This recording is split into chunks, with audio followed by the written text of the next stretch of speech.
Hello, I'm Michael G Bergen, author of the Rutherford Chronicles, a series documenting the tumultuous journey of my family through the 20th century. It follows the lives of ordinary people, my grandfather, my father, and myself, thrust into extraordinary circumstances. The third book of the Rutherford Chronicles is Empire and Tyranny. This adventure begins in the years following the horrific Great War.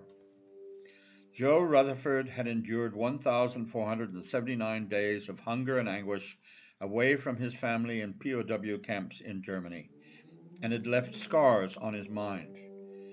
He had lost two of his closest friends and three of his brothers-in-law in that war. The years of confinement haunted him, and he had frequent nightmares of his worst moments on the battlefields and in the camps. But life gradually returned to normal for the families of Tyneside and their returning soldiers, some of whom had suffered blindness or amputations. There were finally good times in the boom years of the Roaring Twenties, but they didn't last long. The Great Depression of the 1930s was disastrous for the traditional heavy industries of Tyneside and elsewhere.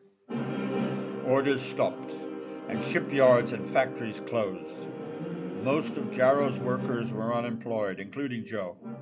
Hunger and even starvation set in.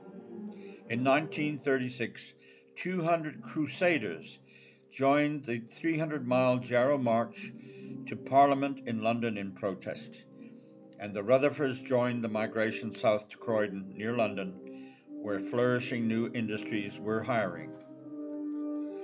But on the 1st of September 1939, Hitler shocked the world by invading Poland. Britain, France, Australia, and New Zealand declared war on Germany on the 3rd of September, and Canada declared war on the 10th of September. World War II and the Battle of the Atlantic had begun. Over 58,000 Canadians enlisted for the war, including the 21-year-old Montreal truck driver George Bergen. He and some of his buddies joined the 7th Field Battery of the Royal Canadian Artillery in Montreal, a unit of the 1st Canadian Division, the first to sail to Britain. In England, they first underwent rigorous training and outfitting the 7th Field Battery with its guns. They helped receive 335,000 men of the British Expeditionary Force and 75,000 French troops from Dunkirk in early June 1940. They braved the 1940-41 Blitz on the outskirts of London and narrowly missed involvement in the disastrous Dieppe raid landings in August 1942. But throughout these trials, many soldiers met and fell in love with British women, George among them, meeting Joe Rutherford's youngest daughter, Dolly. They soon married and produced a son before George's unit was ordered to leave for the Italian campaign in July 1943. George was granted a slight departure delay to witness the birth of his son before sailing to Italy.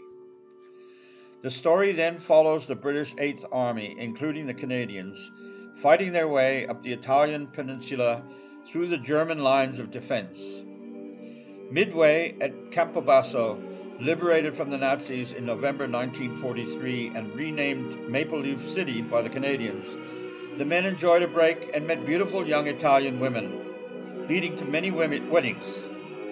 Following the tough Battle of Monte Cassino and the liberation of Rome on the 4th of June 1944, the Canadians moved south to Naples for more R&R, where the men explored the liberated Amalfi coasts. Their belligerent bombardier mysteriously vanished, opening a missing person case with the military police. The MPs suspected the gunners of direct involvement and questioned them several times before the mystery was solved. By late February 1945, the 1st Division left Livorno and through France to join the 2nd Division to push through northwest Europe into Germany. George had fretted about his young bride and baby boy throughout the campaign while the German V weapons rained down on them. So when his unit halted on the English Channel, he had 1 week's marital leave to Croydon to visit them. He would not see them again until he arrived back in Montreal to join them. George's little family left Croydon 2 days after VE Day for their new life in Montreal.